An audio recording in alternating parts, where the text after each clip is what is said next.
Welcome to Your Spiritual Besties Podcast. I'm Lauren Ledoux.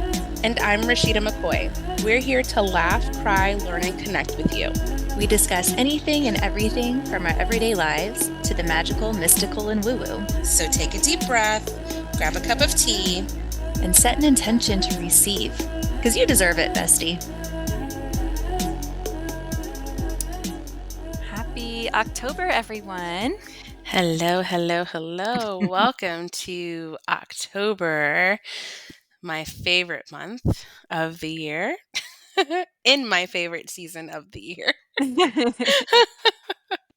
I absolutely love October, and it's just, I don't know, it gives me so much joy and pleasure when I see it coming up on the calendar, and then when I can finally write it and we're in it. So we're here. Happy October. We are here for an oracle card pull to tap into what October has to say for us. And Lauren, I think we were speaking earlier and you said you were excited for October because you were doing absolutely nothing this month. Yeah, I mean, nothing as far as in the context of a mom and business owner and someone getting ready to put a book out into the world, but a lot less than what I've done in September. Just so full of travel, and I'm just ready to settle in and enjoy the weather and the vibes and Halloween and awesomeness and my anniversary. I think yours too, right? Yes. Which day is yours? The 21st. Oh yeah, same with us. Yes. Yes. That's so funny. Yeah. Yeah. So it's just a month that, it's the most beautiful month here. Leaves change. The weather's good. It's just feels good. And we talked a bit about that in our episode about the word just escaped me, the equinox. Maven. Thank you. About Maven. So you can go to that episode to get some ideas for a ritual on how to celebrate this season.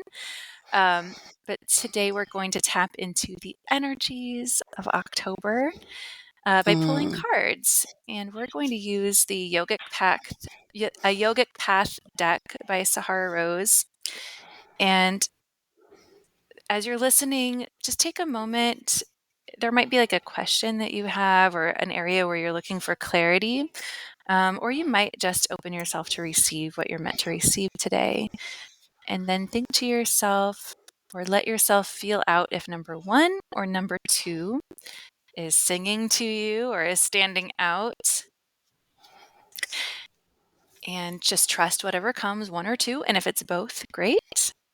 And Rashida is going to pull card number 1, and I'm going to pull card number 2. So Rashida, if you would like to do the honors, pull your card. Yes.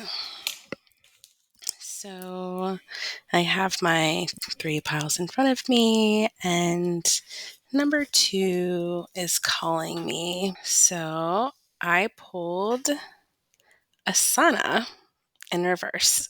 And I think it's kind of fitting because, we've been talking about, we've had a few episodes on what yoga is not just, right? It is not just the asanas. I would love to read into what this deck has about this card, but also looking at the card.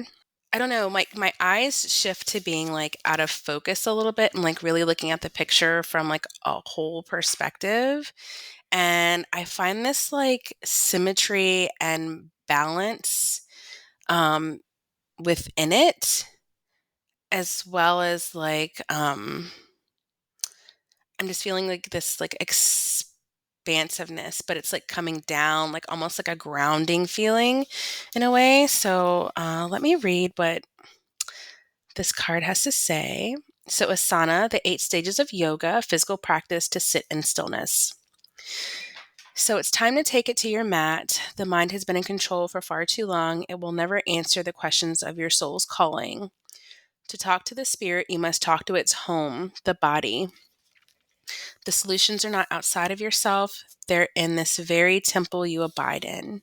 Through movement and breath, you create space between the inhales and the exhales to discover your truth. The mind will tell you stories until the end of time. The body cannot. If it's been a while since you've done an asana yoga practice, consider this a request from Spirit reminding you to come back home to yourself. Um, I really like this for October. And I think if we think about it in not just like the actual practice way, but when we come into this season of fall, the weather starts to get a little bit cooler. And yes, there's so many fall activities that we can have planned or that we're doing. But I think of home with this season and not being in home just because like it's cold, like winter, but like just home and what that means. And then bringing it back into my body. Like, I think this card is asking us to like not only like look outside of ourselves and our home space, and how we can like really like become more in tune with our surroundings, but as well as like in our physical bodies and taking time for our physical body. Because I don't know if you know, like, I don't know if it's true for you, but during this season leading up to like Christmas and November and Thanksgiving and all that, like there's a lot of eating to be had and not so much movement. So this is a great reminder for us to like maybe get into the practice of like practicing some of our asanas to still and have that connection, but like as a devotion to our physical bodies and our physical containers so that our soul can thrive in this time that sometimes people get carried away with the marketing and the glitz and the glam and the all the like external things that might start happening. Um, yeah. What do you think, Lauren? Yeah, so I'm a yoga nerd. When I think of asana reversed, this is where my mind went. I will say asana has the emphasis on the first syllable. That's the Sanskrit nerd in me. um, so when I think of asana, it's the third limb of yoga, and it really like in classical yoga or in pre-classical yoga just means uh, a comfortable seat for meditation. That's all it is. And then it has expanded to become all of these different postures that you think of when you think of the physical practice of yoga. So when I think of asana reversed, it's similar to the card in that I think of a lot of movement, um, which is what Rashida's speaking to as well. And I think of also, so autumn is a Vata season. There's a lot of movement and change, and it can feel ungrounded if you do not kind of balance that with grounding practices. So to me, this is a call not to necessarily sit in stillness and not to Mm. have erratic, wild, go with the flow type movement, but this is a call maybe to practice your physical asanas. For yoga, maybe it's hiking, uh, going on walks and looking at nature, basically moving the body in a way that feels really grounding and supportive to this season, like really getting out Mm. there and enjoying all of the like abundance and gifts that it has for us. That's really all that's coming to me, and I'm down I with like that. that. Sounds good to me. Yeah, for sure. Mm. Well, yeah, I don't have anything else to add. I think that was really um, wrapped up really nicely. And uh, it's asana, right? yeah, yeah. Okay. Sorry for to be pedantic or to be the yoga nerd. It's No, I want to pardon me. know I'm saying it right. There's a software out there called Asana that a lot of people use, and it's getting people really confused. Seriously, and like Sanskrit operates kind of similarly to Spanish. So if you're pronouncing it like you would Spanish, it would be asana because the emphasis would be on the second to last syllable, but Hmm. but it's asana. Yeah. Um, Yeah, I use just Asana, so it's very easy to yeah, say that. it can be confusing. I I'll add one more thing that's coming to me. just because it's been so helpful and grounding for me, is to have some sort of plan when it comes to your movement. So maybe if it's been summer and things have been a little more wild and free, it's time to like set down and be like, when am I going to exercise and move my body? And then to commit to that. Because that's really a grounding thing to do, is like have that regular rhythm in your movement practice. And it's something I've been really blessed to be able to commit to over the last few months. And it's been such an important thing for me. When things feel a little out of control, I have that to rely on, which is really nice. Also, like, you'll be thankful for it going into November and December. Like you were saying, those seasons are like the holidays. It's when we're eating more. It's when we have a lot more commitments. If you already have a well-established movement practice going into that, it'll be a lot more easy to feel more balanced and supported through the holiday season. So a real practical one, I think.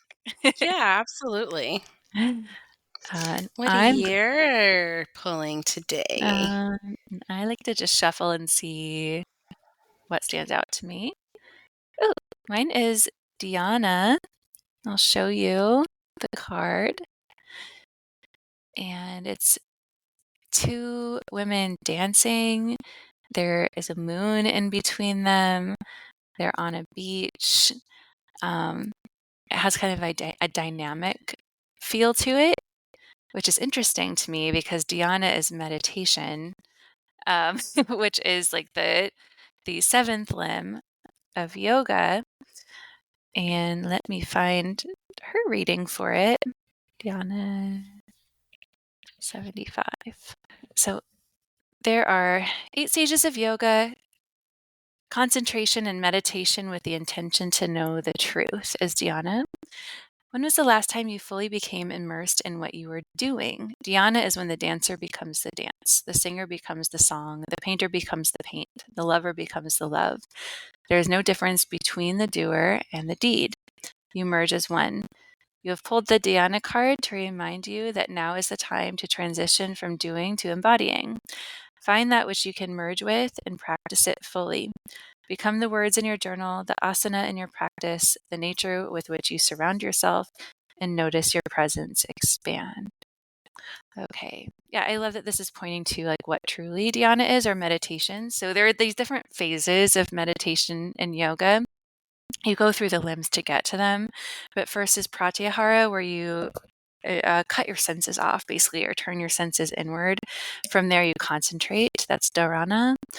And then, so that's really what most people think of when they think of meditation, because it can be hard to get beyond that phase of just like focusing. So beyond that is actual meditation, or dharana, which is what Sahara is talking about here, which is like merging with whatever your focus is on. In yoga, the highest focus you can have is the divine. So that would be like merging, becoming one with the divine. And that's what leads to samadhi, which is the final limb, which is just being in this like all-knowing bliss. So for me, when coming back to this month and coming back to fall and coming back to the first card, really, because these go so beautifully together, it's about like truly being present with what's Hmm. around you. When I think of this season, it's fleeting, right? Like winter is long.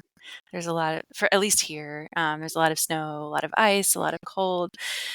In summer, it's kind of long too. Like it gets hot and then it stays hot for a long time. Spring and autumn are a little bit different. There's always this like constant change going on. Like right now, the leaves are just starting to turn, and then in a couple weeks, they're going to be fully like putting on a show. And then soon after that, they'll all start falling down. The weather starts to change. It this season, I think of like change more than I do for summer and winter, which is what kind of corresponds it to this Vata season. So nature of life is change.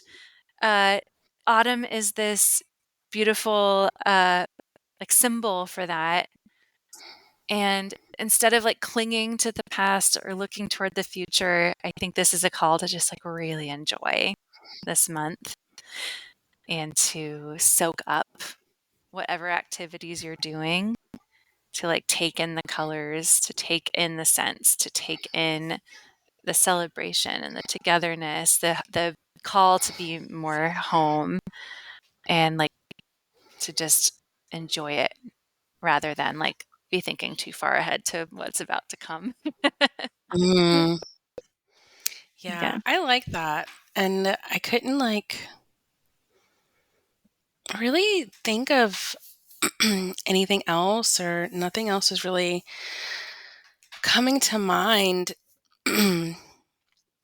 Just besides, like, I don't know, I just keep seeing this like be one, like, but I think it's also like telling us to like really like you were saying, sorry, I'm stumbling over my words, but what you were saying, like being fully present, take in the activities, and just like really be in this season of change because it is fleeting. There's not a lot of stillness within it. But also like remembering that this is who we are too, like being one with um, nature, and knowing that we are not outside of it. Like also, this card is reminding me of just having a remembrance for who we are in our true nature. I love that. Well, this makes for a very pleasant October. Absolutely, my favorite month My of the favorite month of year. the year, October. Yeah, Gemma's like getting out. Gemma's. I can't sing. She's like, "Oh, dang, what a good song." October, October. I love it, Lauren. We are here, ready for the burr in October. Ready for the purr. We're ready for the burr in October. No, that's probably not going to come till December, but yeah. Yeah. Oh, I love this so much. I think this is like, I love our like simple readings, and Mhm. I don't know, do you have anything like on your heart right now as we go into Hmm. like really go into this season? We did have Maybun, and it's been like a week or so since then, but now we're fully immersed in here. Do you like just have anything you want to share from your Um, heart? well, I love you, first of all. I love you too. Yeah. And I don't know, maybe just that it's okay to slow down. Yeah, Yeah. It's okay to slow down. It's nature. yeah, What I about like you? that. Yeah, I think just know like that whatever path you decide to take and whatever you decide to do, that this life is meant for you and nobody else. And so enjoy the times that you love enjoying, even if it's at the detriment of somebody else, meaning like their time. Like, Mm, I don't know. I feel like sometimes I say the other holidays is just this bad thing, and it's not. Like it really truly is a time for getting together, but like be intentional in your enjoyment. And I feel like sometimes we get in this state of just doing, mhm. um but like this is a moment to like slow down and really like sit with the things that we love to do, and like really have some intention behind that this year as we step into this moment. And yeah, I'm really excited for the rest of this month because I know we're going to have an episode on Samhain and what all that entails and our ancestors. And this month is just like really magical, I think. And so allow it to like, I don't know, like get you excited about the magic of life, I think. Yeah. Yeah, I just felt like I wanted to say that. I love that. And it really speaks to like aligning with your own values and then acting from that. I mean, you and I had a Yeah. private conversation the other day about like guilt and like what's actual guilt and what's not, and like wanting to please others. And sometimes when you align with your own values, it isn't what is pleasing someone else. And Yes. I think just being at peace with that instead of feeling guilt is probably what we need to do to live lives that we feel proud of. Hmm. You said that so much better than I did, Lauren. Thank you. No, I did not. Yes, you did. I'm using words like detriment, but like No. pleasure. You're right. Like, yeah, I'm really feeling that. And I don't know if it's like the older we get, the more we realize like, yeah, we get to like do what we want, and it's not going to please everybody, but Yeah. it's our moment, it's our time, and Yeah. October is here. So, thank you, bestie. I really Yeah. like this reading and this poll. I do too. I love you. Happy October, everybody. Thanks for listening. Have a wonderful month. And we'll Bye. be back soon. Thank you so much for joining us for this incredible episode. If you loved it, don't forget to subscribe, leave a review, and tell all your besties about us. You can also connect with us on Instagram at Your Spiritual Besties Podcast. And be sure to say hello and share your thoughts about the episode. Love you, bestie. Talk soon.